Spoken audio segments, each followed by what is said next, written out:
हर हर महादेव भावांनो, कसे आहात? नक्कीच मस्त असतान, स्वस्त असतान, सुंदर असतान। पहिले तर आज श्रावण सोमवारच्या तुम्हाला खूप खूप शुभेच्छा।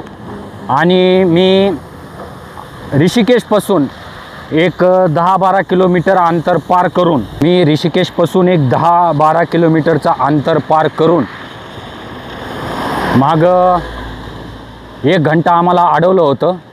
आम्हाला माहीत नव्हतं का अडवलं, कशासाठी अडवलं, पण जेव्हा आम्ही इथं आलोत तेव्हा आम्हाला कळालं की 1 घंटा तिथं आम्हाला का अडून धरलं होतं। तर त्या अडून ठेवण्याचं कारण असं होतं की तुम्ही हे बघू शकता, डोंगर स्लाइडिंग झालेलं आहे। हे बघू शकता तुम्ही, हे डोंगर स्लाइडिंग झाल्यामुळं आम्हाला तिथं 1 घंटा अडून धरलं होतं आणि सोडत नव्हते, पण आता सोडलं आहे। म्हणून आम्ही 10-12 किलोमीटर आल्यावर आम्हाला कळालं की कशामुळं आम्हाला तिथं अडून धरलं होतं। आणि तुम्ही बघू शकता इथं पाण्याचा हाहाकार माजलेला आहे, किती पाणी आलेलं आहे।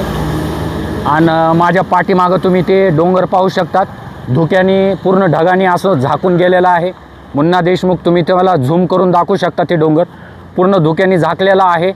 आणि सध्या इथं जाग्यावर डोंगर स्लाइडिंग होतात, हे तुम्ही बघू शकता। इथलं JCPने थोडा रस्ता मोकळा करून सगळ्याला जाण्याची परमिशन दिलेली आहे, म्हणून आम्हाला 1 घंटा मागं थांबून घेतलं होतं। तर अशा फेस करून आम्हाला यात्रा करायची आहे। आणि आमच्या ज्या ह्या सायकली आहेत, ह्या सायकली आम्हाला खूप साथ देत आहेत।